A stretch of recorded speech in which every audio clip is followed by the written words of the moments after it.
Hay un tema que por espinoso que sea, tarde o temprano los colombianos tendremos que abordarlo, así como lo hicieron las sociedades que tuvieron que hacerle frente a los rigores de un conflicto armado. Es el tema de la reconciliación. Es un tema difícil, especialmente para las víctimas que, sin embargo, en un gesto de generosidad, han tomado la iniciativa de reflexionar sobre el tema y de dar los primeros pasos en un recorrido que será indispensable para el país. Hoy, en Nunca Más, la reconciliación, el camino hacia el futuro. Hemos conocido varias experiencias, por citar solo algunas. Por ejemplo, está la comunidad de Puerto Berrío, en el Magdalena Medio antioqueño. Parte de un concepto de reconciliación que nos ha llamado mucho la atención, y es la reconciliación entre la misma comunidad y entre ellos su fortalecimiento como víctimas. Y ellas mismas dicen, a pesar de su dolor, a pesar de sus dramas, cómo ellos surgen de las cenizas y se organizan, y en este momento están totalmente empoderados.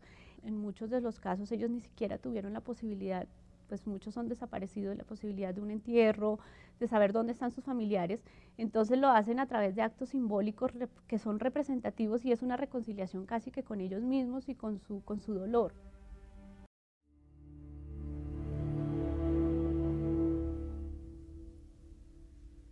Puerto Berrío, por su ubicación geográfica, por este cruce de vías que tenemos, es una ciudad que se prestó también para que mucha gente llegara en busca de poder. Fue así como fueron llegando inicialmente las fuerzas ilegales, como fue la guerrilla del Ejército de Liberación Nacional y también las FARC, que hicieron presencia en nuestro municipio y en el Magdalena Medio, especialmente en la década de los 70. Posteriormente, como respuesta a esta presencia guerrillera, fue apareciendo el MAS, que eran supuestamente muertes a secuestradores, como un modo de controlar estas fuerzas que estaban prácticamente asfixiando al Magdalena Medio, y posteriormente fueron apareciendo los grupos ya denominados paramilitares. Para cuidar los finqueros, sus ganados y sus bienes en el monte. Y posteriormente fue apareciendo también el narcotráfico. Y se fue buscando ya no tanto ese deseo de defensa, sino más bien la parte económica, el de dominar un territorio, y así se fue como perdiendo esa idea inicial de la legítima defensa. En esta lucha por el territorio, pues fue apareciendo ya la violencia física, los asesinatos, las desapariciones. Cada año ocurría un asesinato en mi familia o una desaparición. Y ya lógicamente los desplazamientos, por el afán también de los grupos ilegales que estaban haciendo presencia, de ir formando como unos grandes latifundios, y ya la gente decidía pues, que por su seguridad preferían vender o dejar abandonadas las tierras. Grupos de extinción que iban y hacían masacres a la orilla del río, o los traían de otra parte y los masacraban a la orilla del río, porque como el río es un testigo mudo, que él no habla, no dice nada, y todo lo que le arrojen, él lo arrastra. Unos los descuartizaban, otros los tiraban enteros, así, tal conforme iban, pero al río iban a nadar, y por aquí bajaban. Unos se los comían los gallinazos por ahí en las palizadas, otros se pudrieron en las playas. De todas formas, nosotros, los pescadores, sí nos tocó ver cantidades de cadáveres bajar 15, 20 personas un mismo día. Todos, como baja la basura, como baja las tarullas, como baja otra cantidad de cosas por el río. Entonces, eso de todas formas, psicológicamente, eso lo afecta a uno. La reconciliación va a significar para los colombianos y para las colombianas pensarse como comunidad, como país, cambiar buena parte de la cultura que ha generado la violencia, cambiar buena parte de las identidades para crear unas identidades que sean incluyentes, que permitan sentirse que se está apostando por la paz. Eso, por ejemplo, significa, y va a ser como reto como país, va a significar que lleguemos ya al punto de saturación de la violencia, que la ciudadanía no admita ya más violencia, que se haga un esfuerzo de pensar que la violencia no va a arreglar los problemas profundos y los problemas estructurales que tiene este país, sino que va a ahondar mucho más en los problemas del país. Los jóvenes empezaron a utilizar una pedagogía de la paz desde ahí, o sea, cómo entrar en un diálogo, entrar en una reconciliación y llevar a las víctimas ya a cómo empezar a hablar, a empezar a salir de sus casas, y fue todo un trabajo verdaderamente de reflexión, de estudio y después ya de confrontación. Con eso muchas de las víctimas han perdido el miedo. Yo digo que es un elemento primordial para que la violencia cese, de que todas las víctimas se hagan visibles. Nos hemos encontrado que la reconciliación adquiere matices y el proceso varía de acuerdo también a las particularidades regionales.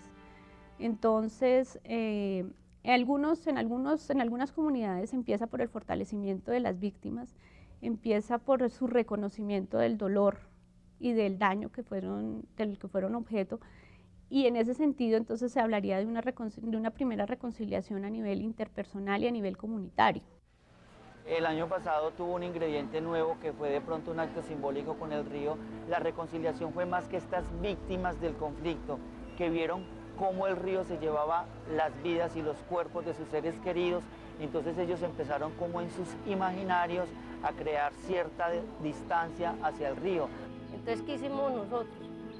Unas balsitas con flores, con antorchas, las tiramos desde el puente hasta la isla.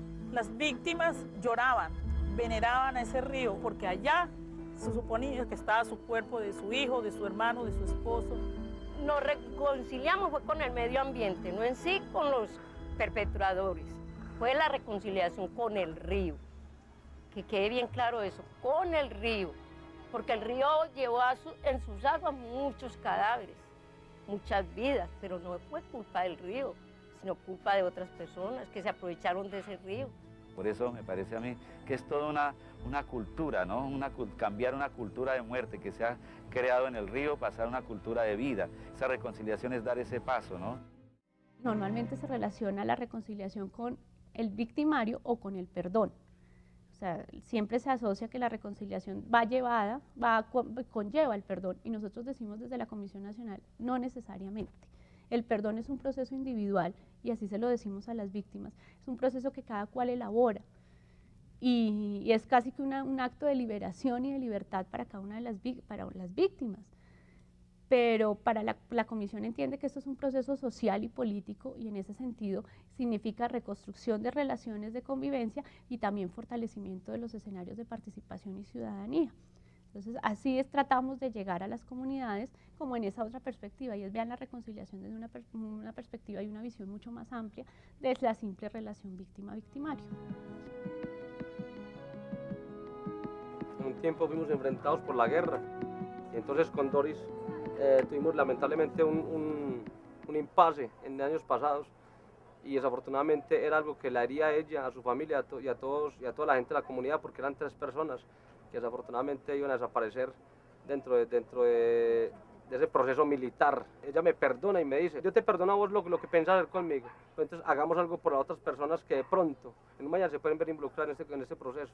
Entonces es cuando Jorge Vieira, el representante legal de la Corporación Nueva Tierra, se me arrima y me dice, Alejandro, ¿usted por qué no piensa desde lo que tiene que ver con la reparación para trabajar con nosotros en un proyecto de desmovilizados, desplazados y madres cabezas de familia? Entonces ahí me le meto a ese cuento también y empezamos a traer los procesos ocultados. Cada comunidad marca su proceso, cada comunidad pone las condiciones de cómo quiere que sea la reconciliación. Entonces eso ha sido como uno de los pilares fundamentales de la comisión, y es respetar esos procesos, y eso es lo que nosotros queremos fomentar entre las comunidades también con estos ejercicios de pedagogía social y de consulta, y es cómo cada cual reconoce cuáles son sus necesidades y cómo piensa su futuro a posterior. La reconciliación no se da con el solo hecho de que los violentos dejen las armas. Tampoco es hacer borrón y cuenta nueva. La reconciliación no es lo mismo que el perdón. La reconciliación es cerrar las heridas que dejó abiertas la violencia, es reconstruir la confianza, es garantizar los derechos, es generar políticas que construyan un sentido de comunidad, y de ciudadanía. Aquí cabría preguntar qué podemos hacer todos para lograr la reconciliación y sobre todo, hasta dónde estamos dispuestos a llegar los colombianos para poder algún día vivir en paz.